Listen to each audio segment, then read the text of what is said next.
A couple of years ago, when my older son started kindergarten, an unprecedented event occurred. He asked for a play date with a girl.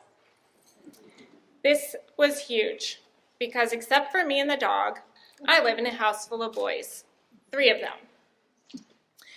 Our house is usually loud. We own nothing pink. Despite my best efforts, we have lots of weapons. Lightsabers, foam swords, squirt guns, you name it. There is a lot of talk about girls versus boys in our house. There are sometimes poorly spelled "No girls allowed" signs taped to doors.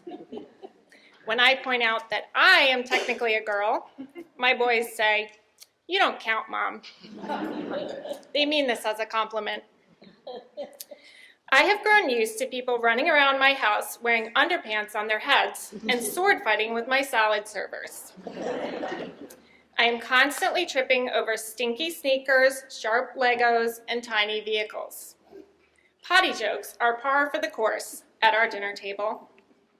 Not a single day goes by that somebody doesn't pass gas and laugh about it. As much as I hate to perpetuate gender stereotypes, there's no denying that boys and girls are different. This becomes apparent when my husband is one of the people laughing about passing gas. Or when Dad's idea of winding down before bed involves rocking out to Pearl Jam's greatest hits.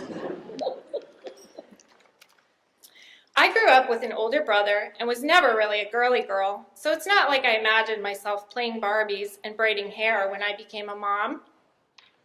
And despite what the baby pushers urging me to try for a girl might think, I'm not devastated that I don't have a daughter.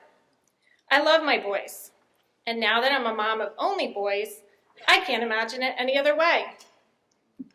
Even so, it came as a bit of a shock when my son asked me to invite a girl over. I was nervous, and not just because of the girl thing. It's also because I hate play dates.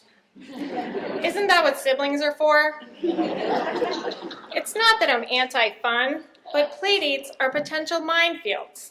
They could go beautifully, blessing you with an uninterrupted hour or two to catch up on email or housework, or they could go horribly wrong, leaving you arbitrating fights over who's cheating at Hungry Hungry Hippo, or who had the Batmobile first.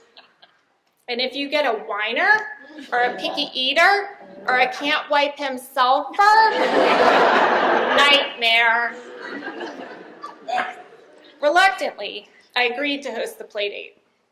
The girl's dad dropped her off, thank God. If you have to have a play date, drop-offs are the best. No hours of awkward small talk with a stranger, and you don't have to clean your house as much.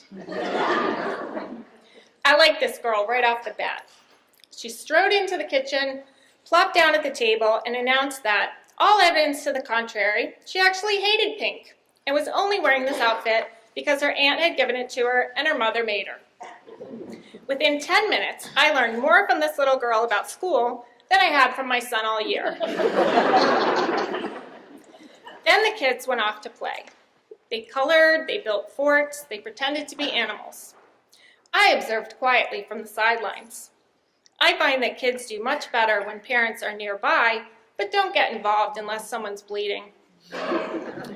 I did notice some differences between boy-only and co-ed playdates. There was a lot less weapon play and a lot more talking, for one thing. Specifically, there was a lot of talk about love and marriage. Who do you want to marry? The girl asked my son as they colored next to each other. I don't know. I guess I'll marry Charlie, he said. I held my breath.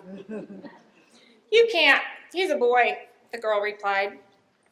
This was before Maryland passed a same-sex marriage bill, but still, I wasn't prepared to have that conversation with a couple of 5-year-olds. I dashed into the kitchen to hide. Then I'm going to marry my cousin Chloe, said my son. You can't, said the girl. At least, I don't think you can. I think it's against the law or something. I ducked behind the counter. I wasn't prepared to have that conversation either. Then Then I'm going to marry Gracie, said my son. Gracie is our dog. At this point, I couldn't hold my tongue any longer. You guys are way too young to be thinking about marriage. What about going to college first? God, I'm such a mom. Before long, it was time for the little girl to go home. All in all, things went great. And the experience prepared me for a couple years later when my younger son asked for his first playdate with a classmate. A girl, of course.